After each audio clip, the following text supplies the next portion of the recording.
let me share some Uber Eats tips with you that will hopefully help you make more money in 2022. We should start out with what Uber Eats is doing right now in certain markets and with certain people. They are testing out this feature to hide upfront address details. Of course, this is a terrible idea. I made an entire video about it saying how bad it is. If you don't know what this is, basically, Uber Eats is telling you that you have to accept a certain amount of orders over the last 10 that they have offered you. So for me, in my market, it's 3 of the last 10. So if you fail to accept 3 of the last 10, say you have an acceptance rate of about 20%, then they will stop showing you where the restaurant is and where the customer is. I think this is completely terrible, and I have no idea why Uber Eats thinks that it is okay for them to be hiding where you're supposed to be driving. They still show you how much you're supposed to be paid and the estimated time, as well as the total mileage. But other than that, they basically show you nothing. And so you have to guess on where you're going. And basically, you just don't know anything, which is like, we're independent contractors. We should know what we're getting into before accepting every trip. But unfortunately, Uber Eats has decided that they're not going to do this. So how do we go about combating this issue? Well, I would say right now, at least for me, I'm trying to keep my acceptance rate a little bit higher than usual, which I know plays right into Uber Eats' hand because that's exactly what they want you to do. But unfortunately, I just can't really make the money that I want to without Uber Eats. And so for the time being, we are just going to probably keep our acceptance rate high, but also make sure that you are only accepting the orders that make sense for you. What I will say, though, is my bold prediction of 2022, they will realize that they should not be doing this to drivers, and at some point throughout the year, they will take away this feature. They are just testing this out in certain markets, and I really do believe that this will not be a permanent change. You know, I could be wrong with that, but that is my prediction. The next tip is make sure you are taking advantage of the peak hours. Everybody likes to talk about lunch and dinner, and of course you should be delivering during those times, but also don't forget about breakfast. For Uber Eats, I think they have some kind of deal with Starbucks to where they will be the exclusive partner with Starbucks to deliver their items. I think you should take advantage of this, especially if you are near businesses while you're delivering, because a lot of businesses like to order Starbucks for breakfast, whether it's just an individual person or if they're having some sort of meeting at the business and they want to order Starbucks for everyone. Speaking of when it might be busy in your area, you might be able to figure this out just by looking at the dynamic surge pay. This surge pay changes all of the time, and usually it'll say like $1 extra if you deliver in this specific area, or maybe even $2. For larger markets, maybe more downtown cities, you might see even greater than $2 per delivery. This is really a great way to judge which specific areas are getting more orders at this current time.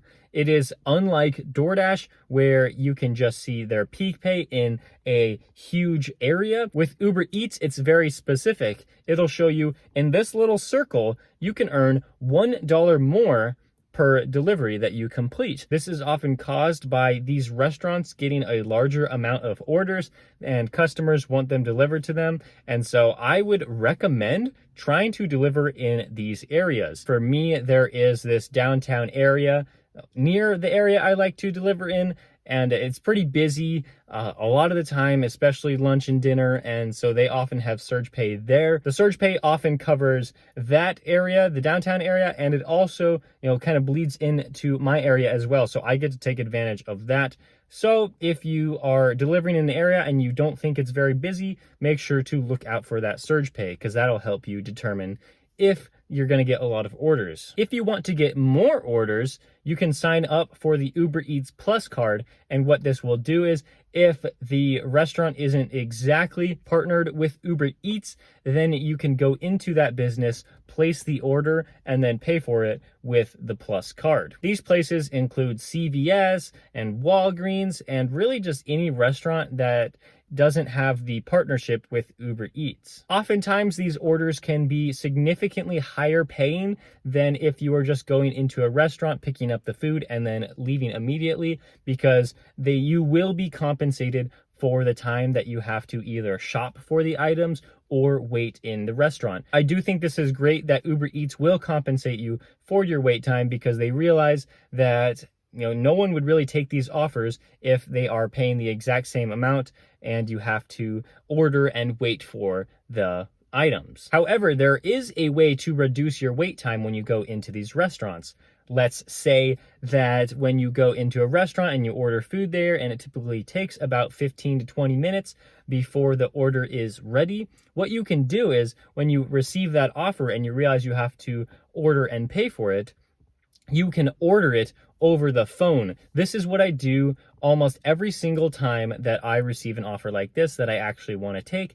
I make sure that I order it over the phone before I start driving to the restaurant, because it will significantly reduce the wait time of about like 5 minutes, sometimes even 10 minutes if you order it right there before you actually get to the store. You just really want to be careful that you are making sure you're accepting the right offers on this, because you might be waiting a very long time for these restaurants to complete your order, when you could have been just accepting the normal orders and getting a lot more done in the same amount of time. When you accept a normal order where you don't have to pay, I would say the orders are typically ready or close to being ready in almost every restaurant. This is something that Uber Eats has mastered compared to its other delivery counterparts like DoorDash and Grubhub. If you're having to wait a long time for multiple experiences at the same restaurant, I would say that's probably just a bad restaurant, and you might not want to continue going there. Of course, you may have a bad experience here and there, and that does not mean that it's a bad restaurant.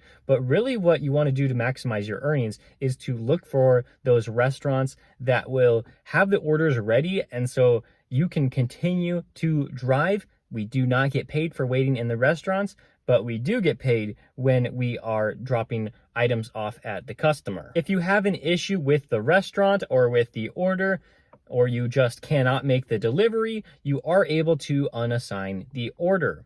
Make sure that you are doing this when you have excessive wait time of over 20 minutes, or maybe even less if you deem that it is acceptable for you to unassign it. Uber Eats doesn't explicitly say that you have a certain amount of times you can unassign an order in a certain period, but just make sure that you're not abusing this unassign feature. Of course, use it as often as you like. If you just cannot complete an order for any reason, or if you are going to have to wait a long time at the restaurant, just know if you're unassigning a lot of orders, then it may seem like a red flag to Uber Eats, and they might be watching your account closely to see if they can deactivate you. And of course, you do not want to be deactivated for any reason. That's the whole reason why you are delivering for Uber Eats, is because you want to make money. Make sure you're not doing anything suspicious to where Uber Eats may have to look into your account further, causing a possible deactivation. If the store is closed, you will not want to unassign that order.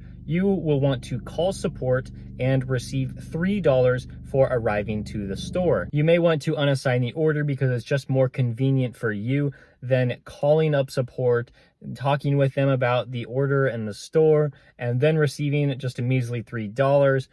But I do think that it is worth it, because you're also preventing other drivers from showing up to the store trying to pick up an order, and the store is closed, and then they will have to cancel the order. Something else that I think is very important, and I have a bold prediction for, is that Uber Eats hides tips when they are over $8. If you accept a large enough order, I would say over $10, then there is a possibility that your order has a hidden tip. I have an entire video on this that I'll link right there, and so I won't get into it too much. But yes, it is true. After the tips are factored in an hour later, you can go in and check. And if you receive something a little bit higher than what you accepted on the offer screen, it's possible that there was a hidden tip with this order. My bold prediction for 2022 is that I think, unfortunately, Uber Eats will end up lowering this threshold of what they deem to be worthy of a hidden tip. DoorDash did this when they lowered this threshold from a $6 tip to a $4 tip of what is hidden on the offer screen. And Uber Eats right now, it's sitting at $8. I think that they are going to lower this. Of course, I hope that they don't. I hope that they show as much transparency as they can so that drivers are still accepting orders.